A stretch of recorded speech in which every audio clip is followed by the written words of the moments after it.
आप थोड़ी सोच बदलें, थोड़ी फिक्र बदलें। टाट पर घंटों, घास पर घंटों बैठे हैं और उसके बाद अगर फज्र की नमाज भी नहीं हो रही है, जोहर की नमाज का जज्बा भी पैदा नहीं हो रहा, गंदी पिक्चरों से तौबा का जज्बा भी पैदा नहीं हो रहा, बदकिरदारी से तौबा का जज्बा भी पैदा नहीं हो रहा, बुराइयों से नफरत भी पैदा नहीं हो रही, और पक्का सच्चा मुसलमान बनने का जज्बा नहीं होता, तो फिर आप आए क्यों? क्या मेला ठेला लगा है इसके लिए आए? और साथ ही साथ ये भी अर्ज करना चाहूंगा, जरा अपनी जिंदगी में इस्लाम तलाश करो। खाली फॉर्म भरते वक्त रिलीजन लिखा जाता है तो आगे मुस्लिम लिख करके काम नहीं चलेगा। मुसलमान बनो भी, इस्लाम को प्रैक्टिस में लाओ, और फिर तुम्हारी जिंदगी की बहारें तुम देखो कि जब तुम कुरान को फॉलो करोगे, रसूल आजम सल्लल्लाहु अलैहि वसल्लम के इरशादात पर अमल करोगे, और जब तुम्हारी जिंदगी में इस्लाम अच्छी तरीके से दाखिल हो जाएगा, खुदा की कसम जहां से गुजरोगे अल्लाह ताला तुम पर रहमतों को नाजिल फरमाएगा।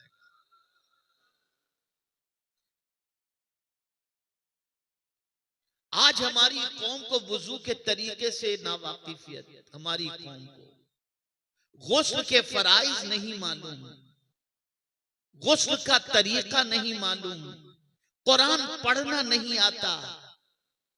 आप जरा सोचो, जो कौम अल्लाह अज़्ज़ा व जल्ला और उसके रसूल सल्लल्लाहु अलैहि वसल्लम पर ईमान रखती हो, अगर उसी कौम को अल्लाह की किताब पढ़ना न आता हो, तो इससे बड़ा मातम और क्या किस पर किया जा सकता है? क्या कभी आपके दिल में यह ख्याल पैदा हुआ कि चलो चल करके हम कुरान सीखें?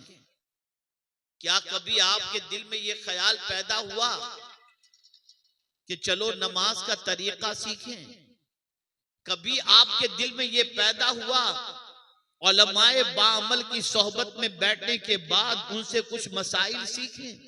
नहीं, आपको सिर्फ एक ही चीज की जरूरत है। सर में दर्द होता है, बाबा तावीज दे दो। धंधा नहीं चलता, तावीज दे दो। पेट में दुखता है, तावीज दे दो। बस यही सिर्फ आता है, इसके अलावा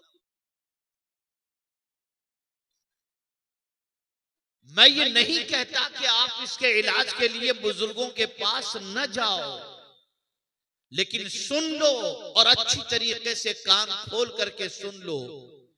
बीमारी बड़ी आफत नहीं है, दीन से दूरी ये बड़ी आफत है। इस बीमारी का इलाज करो, और इसी बीमारी के इलाज के लिए अल्लाह के रसूल सल्लल्लाहु अलैहि वसल्लम तशरीफ लाए। औलियाए किराम इस फर्श गिद्दी पर मेहनत किए, और सहाबाए किराम अलैहिमुर रिदवान ने कुर्बानियां पेश फरमाई। अब आइए, क्योंकि बच्चों की दस्तार भी हिफ्ज़ो क़िरात की है, मैं थोड़ा सा कुरान शरीफ के बारे में आपको बता दूं।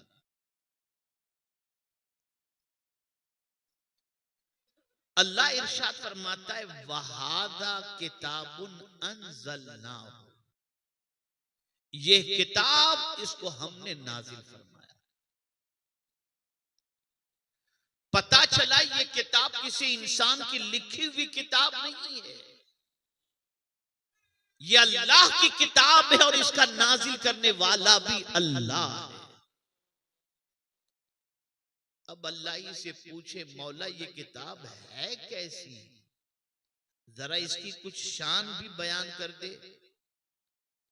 तो खुद किताब वाला फरमाता है, मुबारकुन, ये बरकत वाली किताब,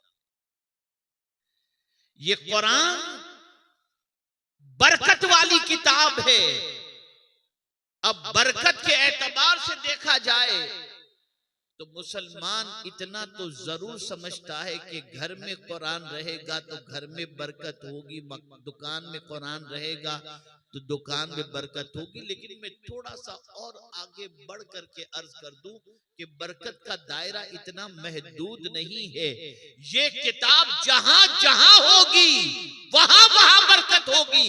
अगर इस किताब को तुमने सीने के अंदर जगह दे दी तो कब्र में भी जाओगे तो इस किताब की वजह से अल्लाह तुम्हारी कब्र को भी कुशादा फरमा देगा।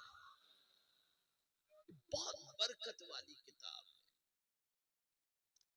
इतनी बरकत वाली किताब है कि मेरे प्यारे आका सल्लल्लाहु अलैहि वसल्लम के प्यारे दीवानों, एक हर्फ पर अल्लाह 10 नेकियां अता फरमाता है। ये इतनी बरकत वाली किताब है। अब मैं आपसे एक सवाल पूछता हूं, जिनको कुरान पढ़ना आता है उनसे एक सवाल पूछता हूं, जिनको पढ़ना आता है गौर से सुनिएगा। रोजाना आप कितनी देर मोबाइल अपना ऑन करते हैं, कितना मोबाइल देखते हैं? तो मैं समझता हूं सिर्फ सोते वक्त मोबाइल नहीं देखते, बाकी पूरा दिन मोबाइल देखते रहते हैं। गलत तो नहीं कह रहा भाई? आप जवाब दे, मैं समझू मेरी बात समझ रहे हैं। पूरा दिन मोबाइल देखते हैं, पूरा दिन मैसेज चेक करते रहते हैं, और ये भी उसमें आ जाता है कि लास्ट आपने कब मोबाइल देखा था वो टाइम भी आ जाता है। अब मुसलमानों में तुमसे एक सवाल पूछता हूं, मोबाइल रोज देखते हो, जरा ये भी सोचो कि तुमने कुरान लास्ट कब देखा था? आखिरी मर्तबा तुमने कुरान कब देखा था? जरा इसको गौर करो। जिस किताब को रोजाना देखना चाहिए, रोजाना पढ़ना चाहिए, उस किताब से ताल्लुक खत्म हो चुका। एक दौर था कि किताब सुनने के लिए लोग जाया करते थे, किताब दिल जमाई से सुना करते थे, और सुनने में इतना गुम हो जाते थे कि किसी चीज का ख्याल नहीं रहता था। आज की औरतें, बच्चा रो रहा है, सीरियल में इतनी बिजी होती हैं कि कितना टाइम सीरियल में गुजर गया, बच्चा रोते रोते सो गया, उन्हें खबर भी नहीं। लेकिन आइए मैं उम्मुल मुमिनीन हजरत आयशा सिद्दीका रदी अल्लाह तआला अन्हा का एक वाकया बताऊं। हर हफ्ते हुजूर सल्लल्लाहु अलैहि वसल्लम से इजाजत लेकर उम्मुल मुमिनीन हजरत आयशा सिद्दीका रदी अल्लाह तआला अन्हा अपने माँ बाप से मिलने जाती, मैके जाती थी, रोज जाती थी, हर हफ्ते जाती थी, वक्त पर जाती थी, वक्त पर आ जाती। एक बार तशरीफ ले गई तो आने में काफी ताखीर हो गई। सरकार बेचैन थे कि अभी तक हुमैरा क्यों नहीं आई, हजरत आयशा सिद्दीका क्यों नहीं आई। जब बहुत देर के बाद वो आई तो मेरे आका सल्लल्लाहु अलैहि वसल्लम ने फरमाया, हुमैरा क्या बात है कि आज तुम्हें बहुत ताखीर हो गई? तो अर्ज करती है, सरकार मैं घर से निकली थी बिल्कुल टाइम पर, जैसा हमेशा निकलती थी, लेकिन जब हुजूर आपके दौलत कदे की तरफ, अपने घर की तरफ में आ रही थी तो मस्जिद नबवी शरीफ से कुरान की तिलावत की आवाज आई, और पढ़ने वाला कुरान इस दर्द और सोच के साथ पढ़ रहा था कि मेरे पैर वहीं जम गए, वही मेरे पैर जम गए, और मैं कुरान सुनने में इतनी मांग हो गई कि कितना वक्त गुजरा मुझे पता ही नहीं चला। सरकार ने फरमाया, हुमैरा जरा बताओ तो सही वो कुरान पढ़ने वाला कौन था? कहा हुजूर मुझे ये तो नहीं मालूम। सरकार ने जब पता लगाया तो पता चला वो हजरत सालिम थे जो कुरान, वो खवातीन थी जो कुरान सुनने में इतना डूब जाती थी कि उन्हें किसी चीज का होश नहीं रहता था, और आज की खातून गाना और सीरियल में इतनी डूब जाती हैं कि उन्हें किसी चीज का होश नहीं रहता। इस किताब से ताल्लुक को मजबूत करो।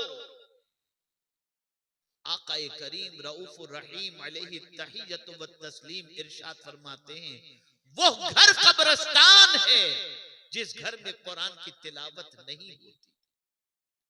वो दिल वीरान है जिस दिल के अंदर कुरान का कुछ हिस्सा मौजूद नहीं। अफसोस की बात है आज हमारी कौम ये कहती है हमें कोई रास्ता सुझाई नहीं देता कि कहां जाएं, किस तरफ जाएं कि हमें कामयाबी नसीब हो। नादानो कुरान खुद अपना इंट्रोडक्शन कराता है, इन्ना हादल कुरान यहदी लिल्लती हिया अक़वम, कि बेशक ये कुरान सबसे सीधा रास्ता दिखाने वाली किताब है। कुरान जो दिखा रहा है वो नहीं देख रहे, टीवी जो दिखा रहा है वो मुसलमान देख रहा है। कुरान दिखा रहा है ये रास्ता अच्छा है, ये रास्ता बुरा है। बंदा नमाज में कहता जरूर है इहदिनस सिरातल मुस्तकीम, हमको सीधे रास्ते पर चला, सिरातल लदीना अनअमता अलैहिम, उनके रास्ते पर चला जिन पर तेरा इनाम नाजिल हुआ। लेकिन साथ में कहता है गैरिल मग़दूबि अलैहिम वलद्दालीन, लेकिन चलता इनाम याफ्ता बंदों के रास्ते पर नहीं है, वो मग़दूब और दालीन ही के रास्ते पर चलता है और दुआ करता है कि इनाम याफ्ता बंदों के रास्ते पर। क्या हमारी जिंदगी को देखकर कोई कह सकता है कि ये गौसे आजम के रास्ते पर चल रहा है? क्या हमारी जिंदगी को देखकर कोई ये कह सकता है ये ख्वाजे आजम के रास्ते पर चल रहा है? क्या हमारी जिंदगी को देखकर कोई कह सकता है ये इमाम अहमद रजा के रास्ते पर चल रहा है? हमें तो देखकर दुनिया कहेगी पक्का शैतान जा रहा है। ये हमारी पहचान, ये हमारी आइडेंटिटी, हमारी शनाख्त है। ऐ रसूल आज़म सल्लल्लाहु ताला अलैहि वसल्लम के दीवानों, कुरान कह रहा है ये किताब बहुत बरकत वाली किताब है, और जिसने इस किताब से अपने ताल्लुक को मजबूत किया और इस किताब से बरकतें हासिल करने का जज्बा अपने अंदर पैदा किया और इसकी तिलावत को अपनी जिंदगी का सबसे बड़ा मशगला बना लिया, खुदा की कसम जीते जी भी उसकी जिंदगी में और माल में बरकत है, और मरने के बाद उसकी कब्र के अंदर भी अल्लाह अज़्ज़ व जल्ल खुशहाली अता फरमा देगा।